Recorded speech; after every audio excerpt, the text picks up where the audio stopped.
Bonjour et bienvenue.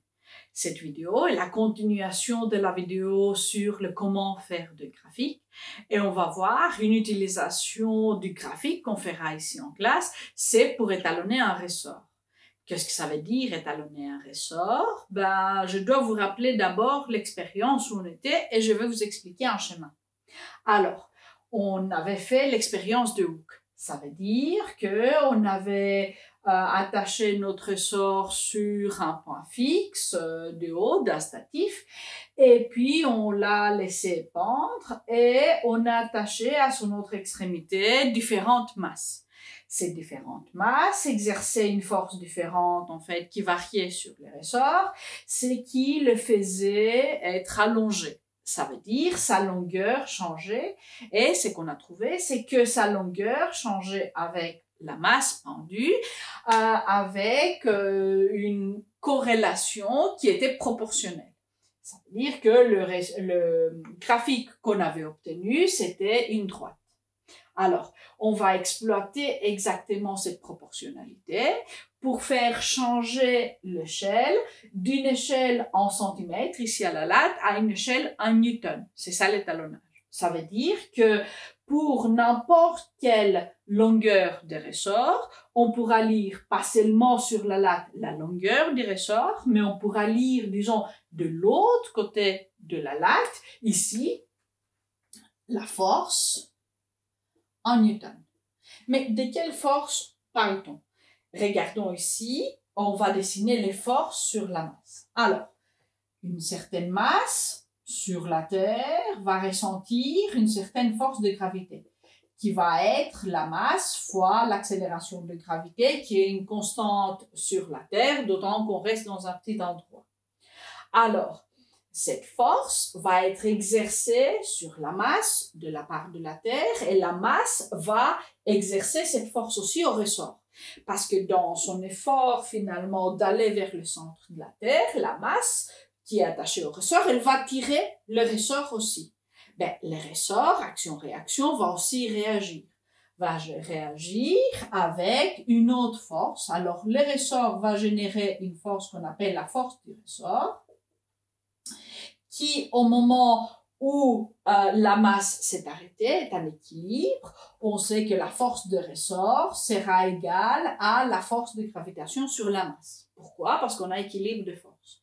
Ça va être égal, mais en grandeur, en valeur, le sens va être opposé. Ça veut dire que les deux forces vont s'annuler. Maintenant, connaissant la masse, on connaît la force de gravitation. Alors, on connaît aussi la force du ressort, la force à laquelle le ressort va nous tirer vers le haut, va nous tirer vers une volonté que le ressort retrouve sa longueur initiale une fois allongé. Et nous, ce qu'on peut faire avec le graphique qu'on a, pas avec les points qu'on a mesurés, mais avec le graphique, on peut tourner l'échelle, si vous voulez, de grammes pendus, de masse pendue, à une échelle de force de gravitation sur le corps, alors en extension de force de ressort. Alors, on peut ici mettre force de gravitation ou force du ressort. Vous voyez, j'ai pas mis les flèches au-dessus parce qu'on parle de grandeur et ça va être en newton. Alors, pour faire ça, on doit multiplier la masse qu'on a avec l'accélération de gravité. Et pour une facilité de nos calculs ici sur le tableau, on va utiliser une valeur de G, 10 newtons par kilogramme. En fait, pour la plupart d'applications qu'on va faire, on va utiliser cette valeur parce que l'autre valeur, oui, elle est plus exacte, mais elle est quand même trop exacte vis-à-vis de l'expérience qu'on a fait ici. L'erreur que nous on a en lisant la latte est plus grande finalement que l'erreur introduite par la valeur de l'accélération de la gravité. Alors, faisons exactement ce qu'on a dit. Faisons correspondre l'échelle de masse à une échelle en newton. Alors, 0 va correspondre 0. 0 fois 10 newtons par kilogramme va faire 0. Maintenant, 50, attention, c'est des 50 grammes. Pour le multiplier par 10, on doit le mettre en kilogrammes. Ça veut dire qu'on doit diviser d'abord par 1000. Ben 50 divisé par 1000, ça va faire 0,05 kg. Et c'est les 0,05 kg qu'on va multiplier par 10 et on aura que 50 grammes correspond à demi-newton, 0,5. On peut faire la même chose avec tout le reste et on verra que on va avoir 2,3 newtons. Alors, on aura là maintenant l'échelle de masse qui était 0,50, 100, etc. grammes, devient une échelle en newton, 0,05, 1, 1,5, etc., etc. Et via la droite, on peut voir une correspondance, laissant les grammes totalement en fait à côté, entre les newtons, disons ici le 0,5 newton, et la longueur qui correspond. Alors ici, ça va être autour de 30 cm. Alors ce qu'on peut faire, on peut aller sur notre latte, trouver les 30 cm et écrire ici que ça correspond à 0,5 newton. Vous voyez que ici, on avait des centimètres, mais à côté, on a des newtons. Je peux effacer les newtons parce qu'on a les newtons ici. Si vous voulez, pour garder ça en tête, vous pouvez les faire comme ça. Vous n'oubliez pas que, en fait, la latte d'un côté montre des centimètres, mais de l'autre côté montre des newtons.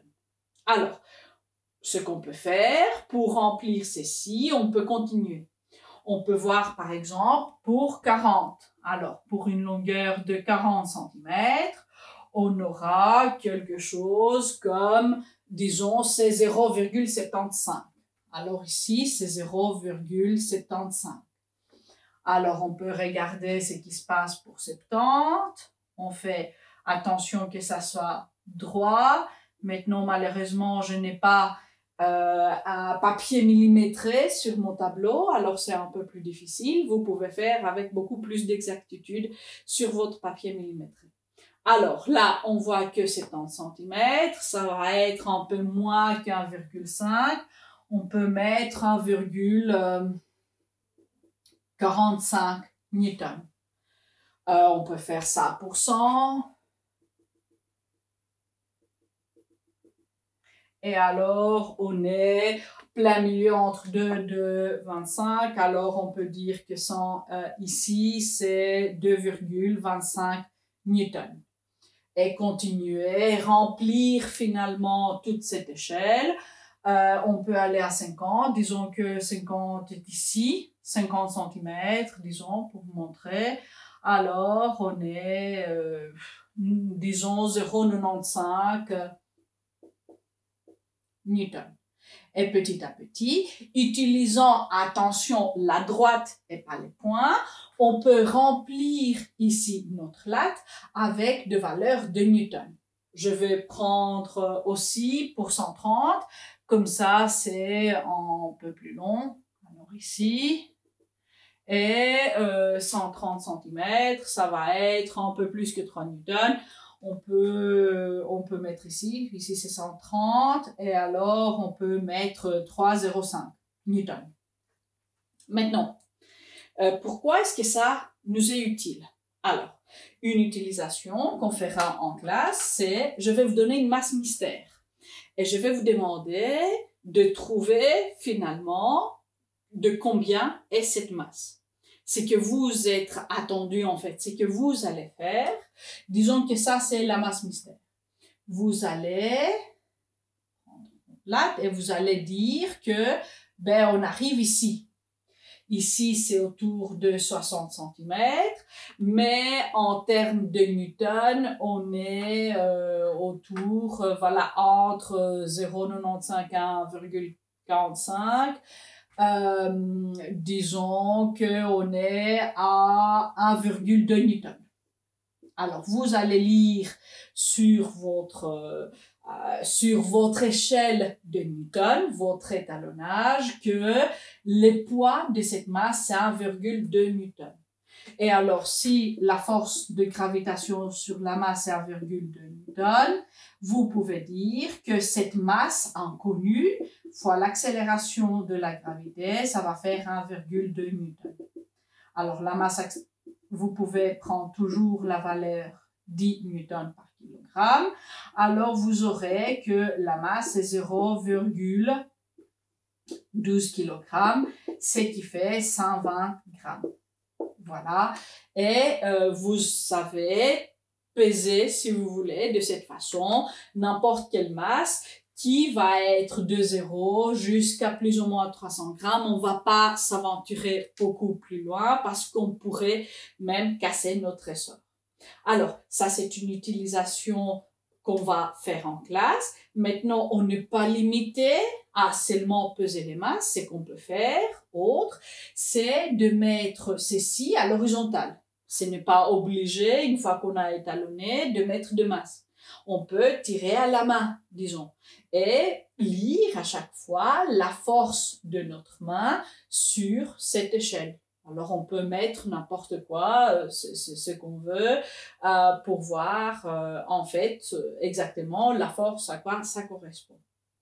Maintenant, on fait ceci pour avoir un sens de force. Et vous avez vu comment on a utilisé la droite et pas les points pour faire tourner notre latte à une échelle de force. Alors, ceci, on a su le faire parce que là, on a une droite. Toujours, un étalonnage a besoin de proportionnalité. Sinon, c'est quand même plus difficile et on a besoin d'utiliser en fait d'autres méthodes pour étalonner. Alors, quand on a une proportionnalité, c'est facile. Et quand on garde le même ressort, ça c'est très très important pour dire que vous devez garder le même ressort entre l'expérience qui nous a donné la droite et le talonnage et la mesure de la masse mystère. Si vous changez ici des ressorts, vous allez changer finalement de droite. La droite aura une pente différente parce que cette droite va nous donner une constante spécifique qui est spécifique pour chaque ressort. Et ça, je vous laisse pour la vidéo qu'on verra prochainement voilà, dans la série de vidéos. Alors, pour le moment, je vous dis au revoir et à très bientôt exactement pour s'aventurer dans la notion de la pente d'une droite. Ciao!